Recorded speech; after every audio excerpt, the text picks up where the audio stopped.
Blood glistened on 12-year-old Malcolm Washington's chin as he clutched his broken jaw, the flight attendant looming over him with cold, unflinching eyes for one terrifying moment.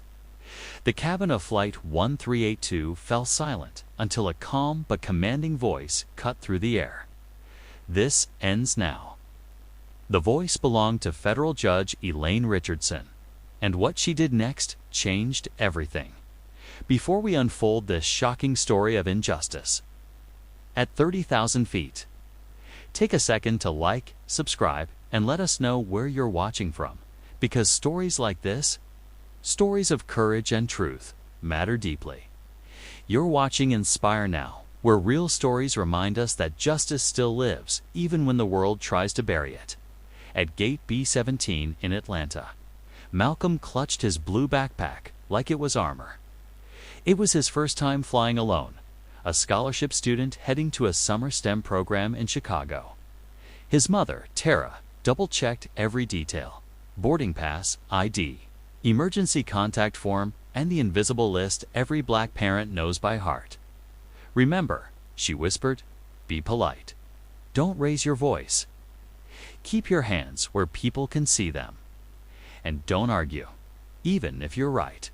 Malcolm nodded. He knew what she meant.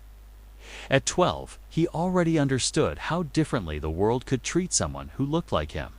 His father, Drake, a Chicago software engineer, had upgraded his ticket to first class using his frequent flyer miles, proud that his son had earned a spot in one of the nation's top STEM programs.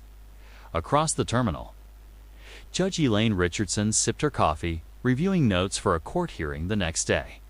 At 53, she had fought her way up from discrimination and bias to become one of the most respected jurists in the country. She boarded the same flight, Seat 2A, unknowingly stepping into the story that would test everything she believed in.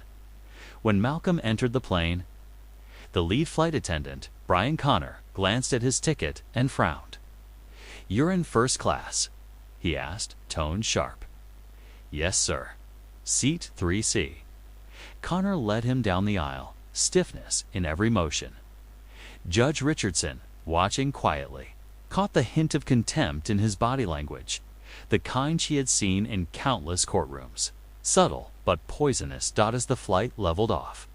Connor began serving drinks, smiling warmly at the businessmen, calling them by name, offering refills and napkins.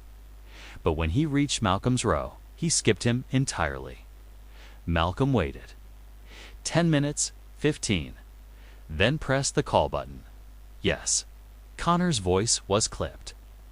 "May I please have some apple juice?" Malcolm asked politely. "The service period is over," Connor snapped. When the drink finally arrived, it came in a plain plastic cup. No ice, no napkin. The judge noticed. She said nothing yet. Turbulence hit meal. Malcolm's juice spilled slightly onto the tray.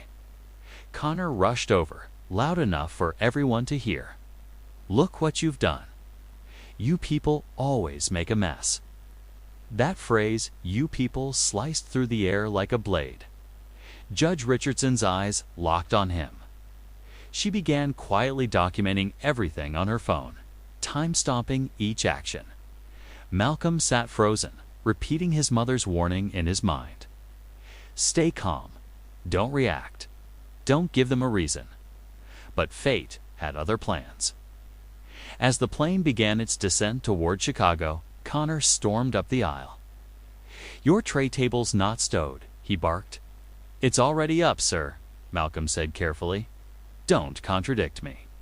He demanded Malcolm's tablet, claiming airline policy required unaccompanied minors to surrender electronics. That policy didn't exist. "This has my school project," Malcolm said, holding it close. "Please, I'll turn it off." I said, "Give it to me." The tug was brief, and then the blow. The corner of the tablet struck Malcolm's jaw with a sickening crack. Blood spilled instantly. Gasps filled the cabin. "He hit that child." Someone shouted. Connor stumbled back, face pale. Then, trying to save himself, yelled. "He lunged at me."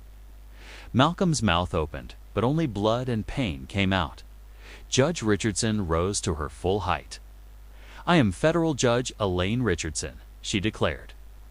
"This child has been assaulted, and I am officially intervening." She turned toward the cockpit. "Captain, this is a federal emergency. We need an immediate landing." The captain's voice came over the speaker. "Ladies and gentlemen, we are diverting to Cincinnati for a medical emergency." Within minutes, paramedics were waiting on the tarmac. Malcolm was rushed to the hospital, his jaw shattered in 3 places. Hours later, his parents arrived, his mother by emergency flight, his father by car, both devastated. Judge Richardson met them at the hospital, exhausted but steadfast. "Your son did nothing wrong," she assured them. "I saw everything." But as they wept by their son's bedside, Alliance Airlines was already crafting its damage control. Press releases spoke of an unfortunate accident during turbulence. Their lawyers arrived with smiles and silence-buying offers. Medical bills covered, compensation, lifetime travel. All they wanted was a signature. Judge Richardson refused to let them be cornered. And within days, civil rights attorney Terrence Franklin joined the case. The battle that followed wasn't just legal, it was moral. And brutal. Alliance Airlines fought dirty. Fake news articles surfaced, accusing Malcolm of behavioral issues, calling the family financially motivated. Judge Richardson herself faced false ethics complaints, her integrity attacked by forged emails. But then came the turn. A former airline employee leaked internal files, proof that the company had buried dozens of prior complaints about the same flight attendant. Another whistleblower revealed secret profiling, memos teaching crew how to treat passengers based on appearance and status, and a young tech prodigy named Kai Rivera uncovered the ultimate truth. Unedited video footage from a passenger's live stream showing everything. Connor's insults, the assault, and Malcolm sitting still the entire time. The lie collapsed in one blow. In court, Franklin presented the evidence with the calm fire of conviction. Alliance's lawyers tried to seal the footage, but the judge refused. The Department of Justice launched an investigation. Airline executives faced charges for evidence tampering and obstruction of justice. When Malcolm took the stand months later, his jaw still healing, the courtroom fell silent. "They said I was violent," he said softly. "They said I had problems. But I just wanted to go to my program and make my parents proud. I learned that telling the truth matters, even when powerful people want you quiet." His voice, though young, carried the weight of 1,000 untold stories. The verdict: Alliance Airlines found guilty of discrimination, negligence, and corporate cover-up. Brian Connor sentenced to prison. The company fined millions and ordered to overhaul its policies nationwide. And 1 year later, when Malcolm boarded another flight, this time to attend the national STEM competition as a finalist, he saw something remarkable. Posters across the airport displayed a new slogan: "Respect for all." Flight attendants wore small pins with the same words. A young black attendant recognized him. "Your courage changed everything for us," she said. Malcolm smiled. The faint scar along his jaw caught the cabin light, not as a mark of pain, but as proof that courage leaves its own kind of shine. Justice, he'd learned, doesn't always arrive fast. But when truth stands firm, and when good people refuse to look away, it still lands exactly where it's needed most. You've been watching InspireNow, where real stories remind us that courage is contagious, and that justice, though slow, still takes flight.